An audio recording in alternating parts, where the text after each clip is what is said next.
प्रश्न में दिया है 7,800 रुपये की धनराशि 2 वर्ष में x% प्रति वर्ष की दर पर 10,381.8 रुपये हो जाती है जब ब्याज 8 मासिक संयोजित होता है।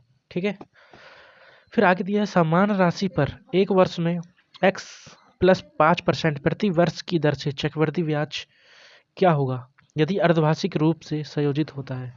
ठीक है, तो पहले हम क्या करेंगे, इस प्रश्न को 2 भागों में बांट लेंगे। ठीक है, पहला भाग रहा ये 7,800 रुपये की राशि 2 वर्ष में।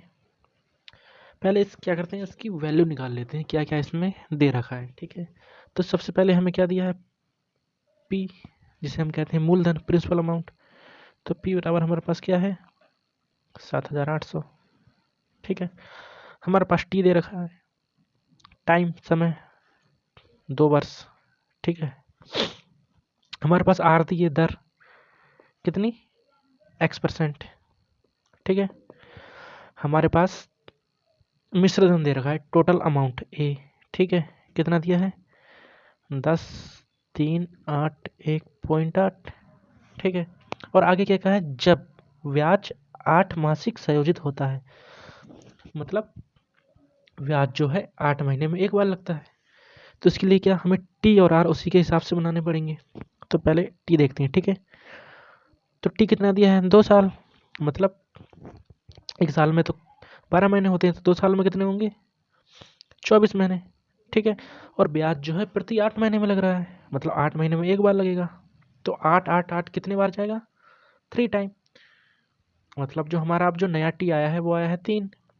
ठीक है, अब इसी को सॉल्व करते हैं और अब हमें निकालना है R।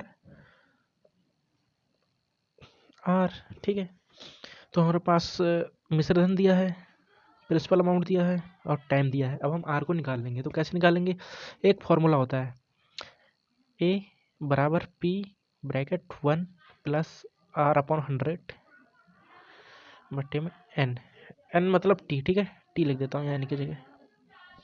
ठीक है, इस फॉर्मूले का यूज करने वाले हैं हम और R की वैल्यू निकालेंगे। ठीक है, तो आइए यहाँ पर सॉल्व करते हैं।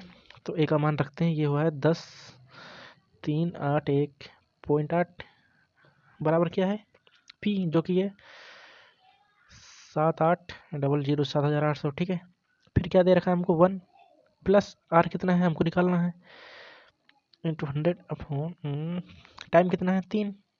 ठीक है, अब इसको सॉल्व करते हैं। 7,800 इस तरफ आ जाएगा। ठीक है, अपॉन में आ जाएगा, वहाँ मल्टीप्लाई में है तो यहाँ कहाँ आ जाएगा, अपॉन में आ जाएगा। तो ये हो जाएगा 10,381 पॉइंट हटाएंगे तो नीचे 0। ठीक है, यहाँ आएगा 7,800 और एक पॉइंट हटाया उसका 0। ठीक है, बराबर कितना हुआ, 1 प्लस R/100 ब्रैकेट में 3। अब अगर हमें इस 3 को हटाना है तो यहाँ पर क्यूब रूट चढ़ाना पड़ेगा। ठीक है, तो हम क्या करते हैं, इस क्यूब को हटा लेते हैं और यहाँ क्यूब रूट चढ़ा देते हैं। नेक्स्ट पेज पे सोल्व करके दिखाता हूँ, क्योंकि ये प्रश्न जो है बहुत लंबा जाने वाला है। ठीक है, तो हमारे पास क्या आया, ब्लैक पेन ले लेता हूँ, 10,381 अपॉन पे कितना है, 7,8 और 3 0 और क्यूब रूट। ठीक है, बराबर में कितना है हमारे पास, 1 प्लस R/100। ठीक है, अब इसको सॉल्व करते हैं। तो इसको पहले काट के छोटा कर लेते हैं। तो ये 78 से डायरेक्ट काट दें क्या, डायरेक्ट, चलो डायरेक्ट काट के देखते हैं। ये 78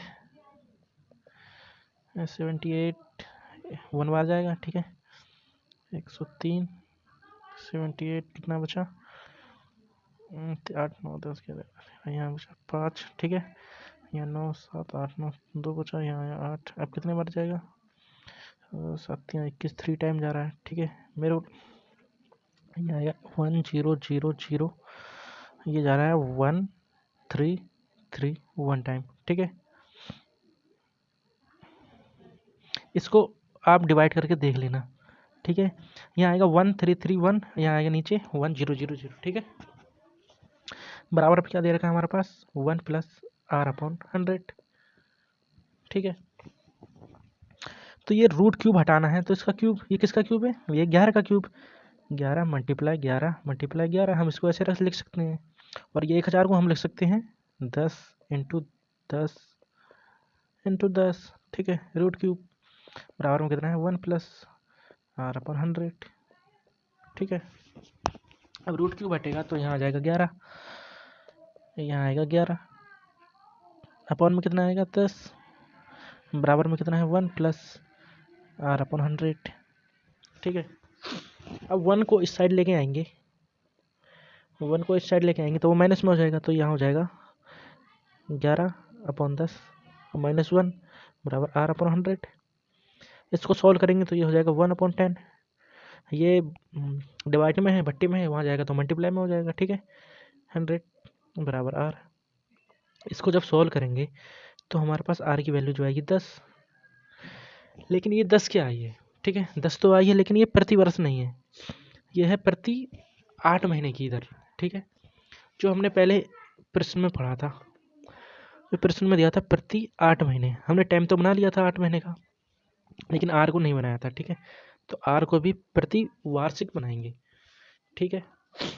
तो यह है 10 प्रति 8 महीने की, 8 से डिवाइड करेंगे तो 1 महीने क्या हो जाएगा इंटू 12, तो 12 साल की, मतलब प्रति 1000। इसको डिवाइड करेंगे, सॉल्व करेंगे तो आएगा हमारे पास 15, ठीक है। दूसरा पेज लेता हूँ, तो आर जो हमारे पास आया है वो निकल के आया है 15, ठीक है। अब प्रश्न में हमसे क्या कहा है, यहाँ तक सॉल्व हो गया हमारा प्रश्न, ठीक है, यहाँ तक। अब आगे बढ़ते हैं। समान राशि, ठीक है, पर एक वर्ष में x प्लस 5%, ठीक है। समान राशि, तो राशि कितनी है हमारे पास, वही कितनी 7800, आर कितना हुआ x प्लस 5, मतलब 15 प्लस 5 कितना हुआ 20, ठीक है। और क्या दिया देख लेते हैं। प्रति वर्ष की दर से चक्रवृद्धि ब्याज क्या होगा यदि ब्याज अर्धवार्षिक रूप से संयोजित हो, ठीक है। अब ब्याज जो है अर्धवार्षिक रूप से शुरू हो रहा है, और जो टाइम जो है हमारे पास एक दिया है 1 साल। अब जब प्रति 6 महीने में, अर्धवार्षिक क्या होता है 6 महीने तो होते हैं, तो अर्धवार्षिक लग रहा है, तो मतलब 1 साल में 12 महीने होते हैं, तो 6 महीने ब्याज लगेगा, तो टाइम हो जाएगा 2, मतलब 2 बार लगेगा, ठीक है। तो सब कुछ हमारे पास आ चुका है। अब हमें क्या निकालना है, CI चक्रवृद्धि ब्याज। तो सारी वैल्यू हमारे पास है, अब हम चक्रवृद्धि ब्याज निकाल देंगे, ठीक है। ओहो, इसको तो चेंज किया ही नहीं, आर को भी तो चेंज करना पड़ेगा, ये तो प्रति ईयर है, ठीक है। तो प्रति 6 महीने में कितना हो जाएगा, इसका हाफ हो जाएगा, कितना हो जाएगा 10, ठीक है। अब इसको आप किसी भी मेथड से सॉल्व कर सकते हैं। मैं रेशियो वाले मेथड से बता देता हूँ जिसमें आर का यूज़ होता है, ठीक है। तो आर को जब हम सॉल्व करेंगे तो कितना आ जाएगा, परसेंटेज हटाएंगे नीचे 100, 0 से 0, तो 1/10 आ रहा है। तो इसका मतलब क्या हुआ, राशि जो है, ब्याज जो है 1 मिल रहा है, वो भी 10 में, तो राशि जो है 10 से क्या हो रही है 11 हो रही है, और टाइम कितना है 2, तो इसका क्या हो जाएगा स्क्वायर हो जाएगा, तो यहाँ हो जाएगा 100, और यहाँ हो जाएगा 1 to 1। ये क्या है, ये है हमारे पास P प्रिंसिपल अमाउंट, और ये क्या है, ये है A, और CI मतलब ब्याज क्या होता है A माइनस P, तो ब्याज कितना हो जाएगा 21, ठीक है। अब ये 100 है, ये P है, ठीक है, और P हमारे पास क्या है 78, मतलब 100 का मान जो है 7800 है, तो एक वैल्यू का मान कितना हो जाएगा 78, ठीक है। अब ब्याज जो है हमारे पास 21 है, ठीक है, और एक का मान हमने 78 निकाला, तो ब्याज कितना हो जाएगा 21 इंटू 78। अब इसकी मल्टीप्लाई करेंगे तो हमारे पास कितना आएगा, हमारे पास आएगा 8361, ठीक है, 8361 आप मल्टीप्लाई करके देख सकते हैं, और यही है हमारा आंसर। तो एक बार चेक कर लेते हैं, ऑप्शन क्या था 131638, 1638 ये रहा ऑप्शन नंबर 2। ठीक है, तो इस क्वेश्चन को कब करना है?